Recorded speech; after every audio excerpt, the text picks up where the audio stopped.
Te damos la bienvenida a la Escuela Bíblica de Palabra Pura Blaze. En estas 227 enseñanzas vas a aprender a profundidad lo que significan las Escrituras. Las Escrituras dicen que mi pueblo se pierde porque le falta conocimiento.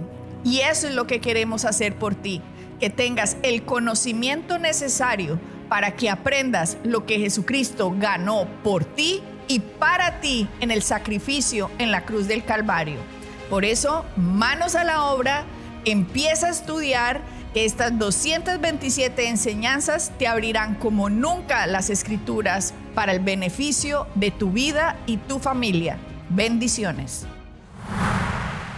Bueno, Adriana, vamos a seguir con el tema de que hablamos la vez pasada. Estamos hablando de las promesas de Abraham y la importancia. La promesa de Abraham y la importancia de ella.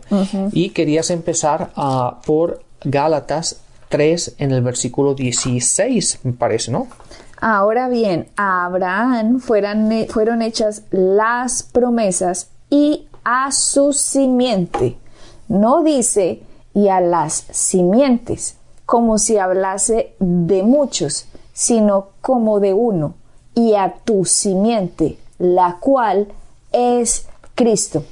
Rafael, es bien importante la historia de Abraham que la traigamos a colación para que la gente pueda entender y, como decíamos en el programa pasado, puedan ajustar las creencias que tengan a lo que la Biblia dice y no a lo que hayan visto en una película de Hollywood o a una representación que hayan visto en una obra de teatro o a una idea de alguien que vino a hablarles de Abraham, pero en realidad no está basado en lo que dice la Biblia. Recuerden que, ya lo hemos también dicho en un programa, una herejía es cuando usted le agrega o le quita a la palabra. Por ejemplo, con Eva y Satanás, Dios les dijo a Eva que no comieran de ese árbol, de un árbol, pero Satanás viene y le dice a ella, ¿con qué Dios te ha dicho que no comas de ninguno? O sea, le agregó a lo que Dios le había dicho. Y ella, cuando acepta algo que Dios no ha dicho, se confunde, porque Satanás es el padre de la confusión. Entonces, mientras nosotros más claro tengamos lo que dice la palabra, va a ser para nosotros más fácil entender el porqué de Cristo. Y Abraham, Rafael, tal vez las personas recuerdan la película, no sé si tú la recuerdas, yo la vi cuando era pequeña, cuando Dios le dijo a Abraham, Abraham, sacrifica a tu hijo Isaac. Y toda la gente tiene, Rafael, como la idea que, si Dios me va a pedir a mí que yo sacrifique de pronto a mi hijo, o que haga esto, que haga aquello, porque no entienden el proceso de la Biblia, no entienden que la Biblia es una revelación consecutiva, progresiva. De hecho, he oído pastores o ministros que le dicen a la gente, sacrifica tu Isaac. ¿Cuál es tu Isaac? ¿Tu empresa? Sacrifícala. ¿Cuál es tu Isaac? Tu familia, sacrifícalos. O sea, déjelos a un lado, apártese, suelte la empresa. ¿Cuál es tu Isaac? Sacrifícalo a Dios. Así le han dicho a la gente, y la gente creyendo que de verdad tienen que hacer esto porque Dios le dijo a Abraham que sacrificara al hijo. Entonces la gente empieza a hacer una cantidad de cosas, Rafael, y sus sacrificios personales, porque piensan que así están agradando a Dios, y resulta que es completamente desconocimiento de las Escrituras. Sí, es correcto, Adriana. Obviamente el sacrificio nosotros fue Cristo. Y ahora nosotros estamos en Él. Entonces el sacrificio ya fue hecho. El problema es un tema que hemos hablado muchísimas veces en el transcurso de toda la enseñanza, de todos los programas de radio, es el no entender la diferencia del Antiguo Testamento y el Nuevo Testamento. La diferencia de cómo Dios actuaba con su gente en el Antiguo Testamento y cómo Dios hoy día trabaja con su gente bajo la gracia. Y ahí está, cuando confundimos los dos y cuando mezclamos los dos, es cuando entra esa confusión. Porque a mí me gustaría que la persona que diga eso me gustaría que me enseñara alguna escritura donde Pablo le dijo a alguno de sus discípulos, a alguno de ellos, tienes que sacrificar a tu Isaac. A tu Isaac. No lo encontramos en ninguna parte. ¿Me entiendes? Entonces, cuando cogemos esas escrituras y no le damos el entendimiento que debe, la luz que tiene que tener, y las confundimos y empezamos a mezclar, sí suena religioso, sí suena muy bonito, ay, el sacrificio para mi Dios, pero estamos cuando uno dice eso, le estamos dando una cachetada a lo que Cristo hizo. Porque Cristo ya fue nuestro sacrificio. Dios ha sacrificado a su Hijo para que tú y yo no tengamos que sacrificar el nuestro. ¿Me entiendes? Pero en el momento en que nosotros decimos, no es que tú tienes que sacrificar lo que sea, estás invalidando el sacrificio que Jesucristo ha hecho por cada uno de nosotros. Exacto, Rafael. Y peor, cuando en las películas empezamos a ver cuando Dios le dijo que sacrificara al hijo, y entonces vemos a Abraham yendo con el niñito Isaac por la montaña, subiendo y llorando Abraham. ¿Por qué, Dios? ¿Por qué? Yo recuerdo esa película, la recuerdo perfectamente, y cómo lloraba él y cogía un palo y le pegaba las piedras y decía, ¿por qué, Dios, mi único hijo, a mi hijo amado, al que me habías prometido, ¿por qué me lo quitas? ¿Por qué? ¿Por qué? Muestran un panorama, Rafael, tétrico, en que pobrecito Abraham, todo el mundo, uy, Dios sí es muy horrible, Dios cómo le gusta, como quita, da y quita. Dios, como dijo Job, sin tener la revelación que debería tener, y un programa deberíamos hablar sobre Job. Job fue el que dijo, Dios dio, Dios quitó, sea su nombre glorificado. Eso lo dijo Job. Eso no lo dijo Dios. Job lo dijo porque él no tenía la Biblia para leer los primeros capítulos, en que se hubiera dado cuenta que en Job capítulo 1 y siguientes habla que fue Satanás el que le quitó, que Dios era el que lo protegía. Y que Dios fue el que le dio todo otra vez al final. Bueno, en fin, pero bueno, nos vamos a meter ahora con Job. Después lo aclararemos. Pero en este caso, entonces, yo recuerdo esas películas, Rafael, y a mí me daba un pesar de Abraham, y a mí por dentro, yo pequeña, porque me la vi pequeña, yo por dentro era, Dios, tú sí eres muy horrible, qué pesar de Abraham. Entonces uno sentía como el dolor de Abraham, y si uno se identificaba con Abraham y uno veía como ese Dios, ¡ay, Dios tan horrible! Sí, no, y lo peor que cuando uno termina de ver esa película se pregunta qué es lo que Dios va a requerir de mí que yo sacrifique. Exacto. Y entonces aquello que tú guardas como un tesoro, tratas como de que no sea un tesoro más para que Dios no te lo pida y lo tengas que sacrificar. Y esos son los juegos mentales en los cuales vivimos, en los que nos queremos acercar a Dios, pero hasta cierto punto, porque si me acerco un poquito más, a lo mejor va a requerir de mí algo que realmente yo aprecio, o quiero, o amo, o me gusta hacer en esta vida. Y entonces, como Dios dice, no, como Dios va a requerir algo fuerte de ti, algo duro de ti, algo que te toque tu corazón, siempre va a buscar aquello que tú aprecias. Así como Isaac. Exactamente. Entonces hay mucha gente que mantiene a Dios a cierta distancia por el miedo de, como tú dices, porque le daba pena de Abraham, de verlo sufriendo, subiendo por esa montaña. ¿Por qué Dios? ¿Por qué Dios mi único hijo? Y mucha gente dice, ¿por qué Dios mi único auto? ¿Por qué Dios mi única casa? ¿Por qué Dios mi único trabajo? ¿Por qué Dios mi único lo que sea? Mi única familia. Porque siempre tienen el temor de que Dios les diga, tienes que sacrificarlo. Cuando obviamente no es así, ¿no? Obviamente no es así, pero debido a la mala enseñanza, Rafael, debido a las películas de Hollywood. ¿Y por qué la mala enseñanza? También vi a un predicador súper famoso, lo vi por enlace una vez viendo televisión, e hizo la misma, o sea, él estaba haciendo la dramatización de lo que había pasado con Abraham e Isaac, y hizo exactamente lo de la película. Y yo cuando lo estaba viendo, aunque no tenía el conocimiento que tengo ahora, cuando en esa época yo pensaba, eso no es así. Eso no es así. O sea, el Espíritu Santo dentro de uno, dándole testimonio al Espíritu de uno, no es así. ¿Y por qué no nos vamos a ver qué fue lo que pasó? Bueno, vayamos a Génesis entonces. Vamos a Génesis 22. Dice, aconteció después de estas cosas que probó Dios a Abraham y le dijo, Abraham, y él respondió, heme aquí. Voy a parar acá.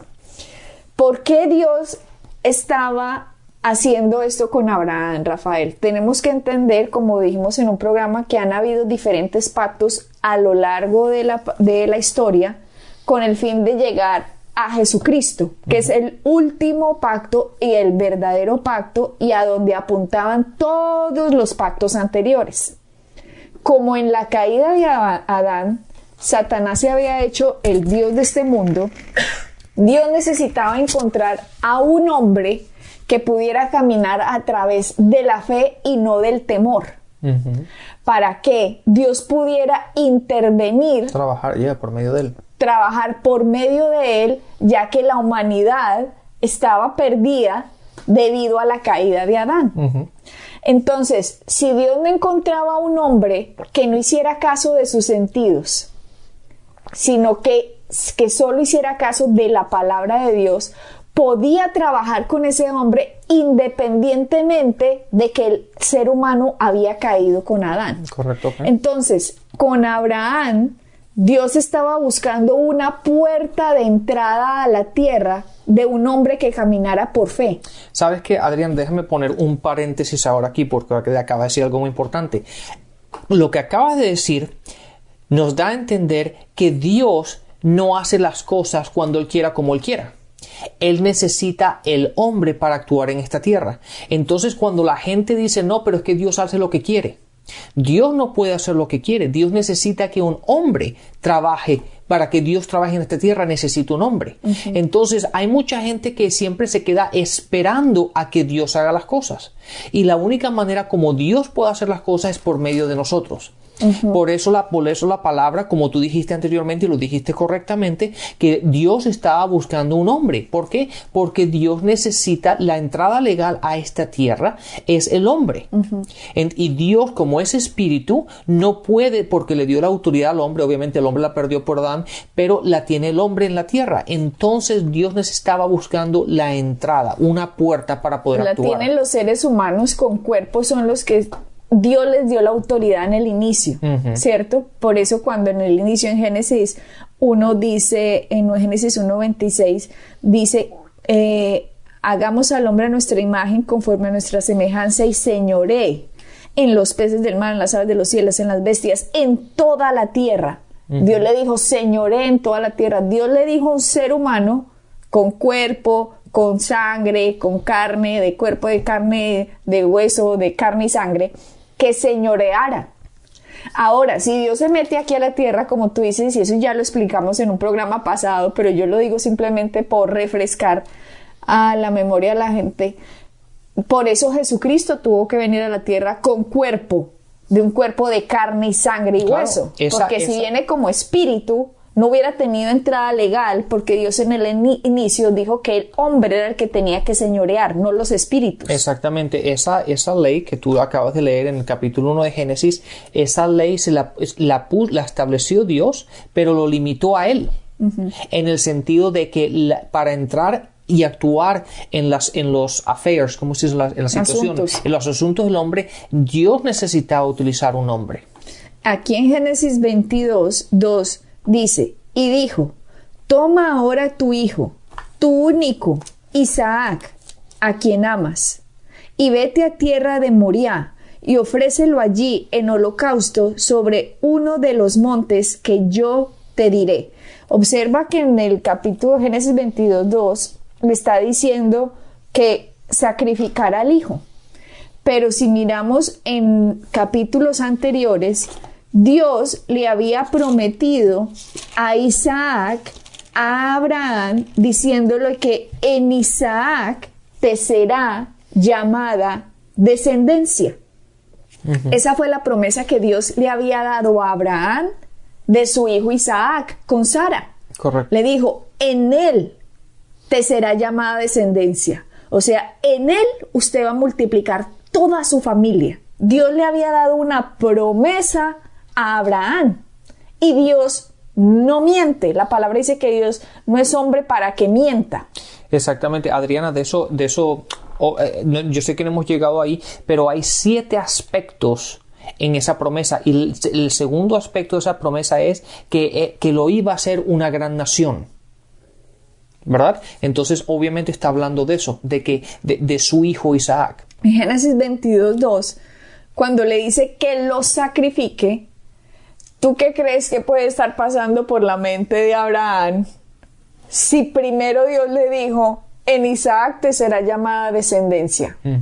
Pero ahora en Génesis 22:2, Dios le está diciendo, toma ahora tu hijo, a Isaac, a quien amas, y ofrécelo allí en holocausto. Una contradicción. Una contradicción. Pero Dios no es mentiroso. Dios ya había hecho un pacto con Abraham mucho tiempo antes. Y aquí Dios le estaba diciendo a Abraham que al parecer anulaba la promesa que le había hecho. Sí, ese pacto, la gente que está tomando notas y eso lo pueden ver, está en Génesis 12, el capítulo 12, el capítulo 13, habla del pacto que se hicieron. Mira lo que dice Génesis 22:3. Y Abraham se levantó muy de mañana y enalbardó su asno y tomó consigo 2 siervos suyos y a Isaac su hijo. Y cortó leña para el holocausto y se levantó y fue al lugar que Dios le dijo. O sea, él dijo, ok, yo voy a hacer lo que Dios dice. Cortó la leña, se llevó a un siervo, se llevó al hijo, pero Abraham sabía que Dios le había hecho una promesa. Eso no lo vayan, nuestros oyentes no lo quiten todavía de su mente, porque aquí vamos a empezar a explicar qué fue lo que pasó. En Génesis 22, el versículo 4 dice, y al tercer día alzó Abraham sus ojos y vio el lugar de lejos.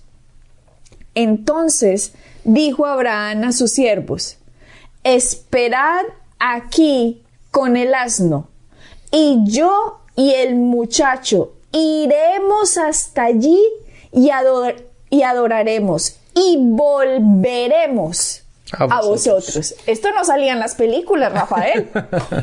Esto no lo dijeron en las películas, ni lo dijo ese predicador delante de miles de personas cuando yo lo vi. Sí, fíjate lo interesante de esto, Adriana, que si uno no lo lee, parece que no le presta atención, pero la palabra dice, Dios le dijo, vete y sacrifica a tu hijo. Sacrifica significa básicamente matarlo. O sea, básicamente no. Lo es, matar.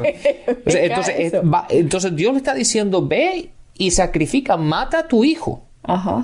Pero Abraham le dice a sus sirvientes, mi hijo y yo vamos a ir a donde Dios nos dijo, pero nosotros vamos a regresar. Ajá. Entonces yo me pregunto. O sea, él y el muchacho. Él y su hijo. Ajá. Le dijo a los sirvientes, ustedes quédense aquí con el asno, mi hijo y yo vamos a ir a este lugar y vamos a regresar, implicando que los dos, que algo iba a pasar, si lo tenía que matar, lo iba a resucitar. O sea, Rafael, esta es la cosa más impresionante porque Abraham creyó a la palabra de Dios cuando él le dijo, en Isaac te será llamada descendencia. Así que ahora que Dios le está diciendo, vaya, sacrifique a su hijo, Abraham dijo, Dios no es mentiroso. Por lo tanto, así yo sacrifique a mi hijo se va a tener que parar de la muerte. Sí, pero ¿sabes qué? Esto es muy tenaz, Rafael, es que esto me emociona. Sí, pero pongámonos en el lugar de Abraham. ¿Qué estaba pensando en ese momento cuando inicialmente Dios le dijo, vete y sacrifica a su hijo? Obviamente le tuvo que venir en mente la promesa, ¿verdad? Que tuvieron en Génesis 12 y el capítulo 12 y el capítulo 13, en el cual se crearon el pacto. Y en ese pacto Dios le dijo, en ti va a haber una gran nación. Entonces, al Dios decirle a él ahora, tienes que sacrificar a tu hijo, Abraham tuvo que pensar, hace unos cuantos capítulos atrás. Hace unos cuantos días. Él lo dijo hace unos cuantos capítulos. ¿Verdad? Tú me acabas de decir esto. Entonces, Abraham actuó por fe, diciendo, ok, si lo tengo que sacrificar, lo voy a sacrificar, pero de alguna manera va a resucitar. Y esto, Rafael, es lo que nos dice Pablo. ¿Cómo no me dijeron eso en la película de Hollywood? ¿Y cómo no me dijeron eso este predicador delante de miles de personas? Él hizo la dramatización de Hollywood. Pero en realidad lo que la palabra dice, Pablo nos lo explica después en Hebreos, lo que está sucediendo aquí con Abraham e Isaac. Sí, mira lo que dice en Hebreo 11:19 dice, pensando que Dios es poderoso para levantar aún entre los muertos, de donde en sentido figurado también le dio volver a recibir. ¿Hebreos qué? El Hebreos 11:19. Sí, pero es que no le dice que ahí está hablando de Abraham. Bueno, tienes que empezar por el versículo 17 entonces. Entonces empieza. Vete al 17.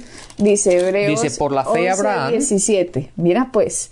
Dice, por la fe Abraham, cuando fue probado, ofreció a Isaac. O sea, esto ya han pasado miles de años, Rafael, desde lo que dice en Génesis 22 a Hebreos 11, han pasado miles de años. Y Pablo aquí me está diciendo, ya han pasado miles de años y 2000 años. Y Pablo aquí está diciendo, por la fe Abraham, cuando fue probado, ofreció a Isaac, y el que había recibido las promesas ofrecía su unigénito, habiéndosele dicho, en Isaac te será llamada descendencia. Eso se lo dijo Dios en Génesis 21:12. En Hebreos 11:19 dice, Hebreos 11:18, ahí, habiéndosele dicho, en Isaac te será llamada descendencia, pensando que Dios es poderoso para levantar aún de entre los muertos, de donde en sentido figurado también le volvió a recibir. Mira lo que dice en Hebreos 11:19, pensando.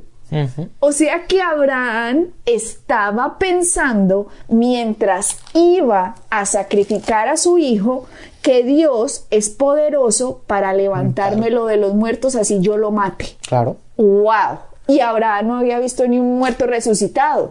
O sea, ¿cómo es que este señor se llama el padre de la fe? Porque creyó completamente en la palabra de Dios. Si Dios lo dijo, así es. Exactamente. Y ahí está, cuando uno ve la promesa que le dio, la promesa, el pacto que crearon en Génesis 12, y después lo que pareciese una contradicción, hasta que lean realmente en una contradicción en Génesis 22, hasta que realmente lo empiezas a ver más claro cuando lo lees en Hebreos 11, del versículo 17, 18 y 19, que mientras que él iba caminando, él se estaba pensando, analizando qué fue lo que Dios, el pacto que creamos, qué fue lo que me dijo, qué quiere que yo lo haga, pero de alguna forma algo tiene que pasar, porque entonces el pacto que crearon y establecieron no sería válido, por lo tanto Dios sería un mentiroso, por lo tanto no podemos confiar en Dios.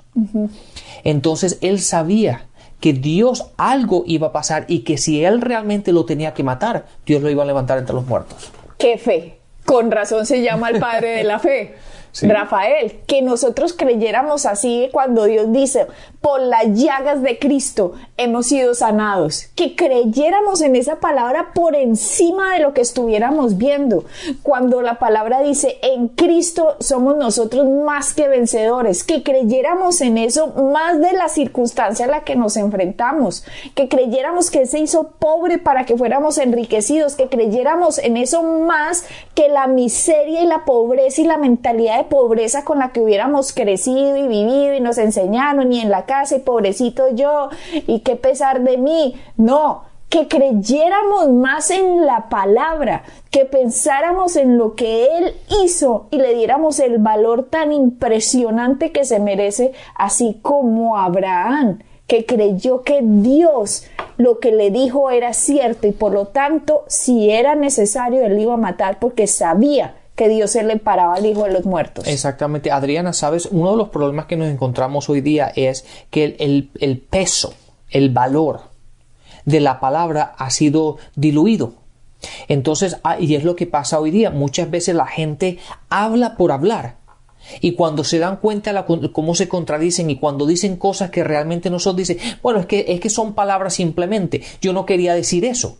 pero lo que la gente no entiende es cuál es el poder, el peso y el valor de las palabras que salen de nuestra boca. Claro, porque aquí no dice en Génesis 22 que Abraham dijo a sus siervos, esperad aquí con el asno y yo el muchacho, pues iremos y yo voy a volver y lo voy a dejar allá. ¿Sí? Él no dice, la palabra no dice que él dijo eso. No, ¿Por qué? Porque le daba peso a sus palabras. Claro, ni tampoco disminuyó o diluyó las palabras de Dios. Cuando Dios dijo, vete y sacrifica a tu hijo. Dios no dijo, bueno, pero es que eso no fue lo que él realmente quiso decir. No, si Dios dijo, vete y sacrifica y da como holocausto a tu hijo, eso fue lo que Dios dijo que hiciera y eso fue lo que él hizo. Pero muchas veces cuando la gente no quiere oír lo que quiere oír, dice, no, pero eso no fue exactamente lo que quiso decir. Sí, por ejemplo, con el diezmo. Cuando dice que arriba hay uno que recibe los diezmos, aunque que aquí reciben hombres mortales los diezmos, pero que allá hay uno de quien vive, a quien se le da que es a Cristo. No, yo creo que eso no es lo que quiso decir. Sí. Entonces, ¿por qué? Porque no le dan valor a la palabra. Pero si la palabra lo dice, pues yo lo hago porque sé que Dios no es mentiroso y que Él lo que ha prometido lo va a cumplir. Exactamente. Pero, sabes, Adriana, y no me quiero salir del tema, pero el problema está cuando nosotros queremos adaptar la palabra a nuestro sistema de vida.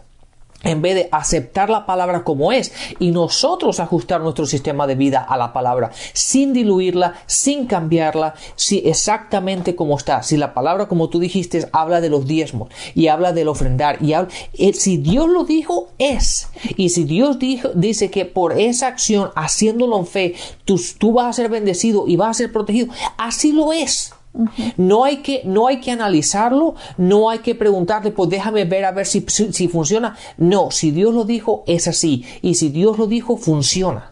¿Qué tal entonces Abraham, que Dios le dijo, vaya y sacrifique a Isaac, y él le hubiera dicho, no, yo creo que no es, yo creo que este pedacito como que no, que no. O tráeme a otro, para no sacrificar a mi hijo, tráeme a otro. Entonces, Rafael, lo que tú dices, ponerle valor a la palabra de Dios, y si Él es Dios, entonces hagamos lo que Dios del universo, el Dios viviente, nos manda a hacer y creer y hablar.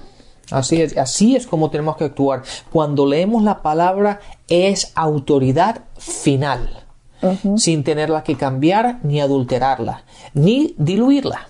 Bueno, seguimos en nuestro siguiente programa con la historia de Abraham para que veamos que es un paralelo de la vida de Cristo. Bendiciones y hasta la próxima. Bendiciones. Para encontrar más información acerca de nuestro ministerio, visita nuestra página web www.iglesiapalabrapura.com y visita nuestras redes sociales, Facebook, Instagram y YouTube.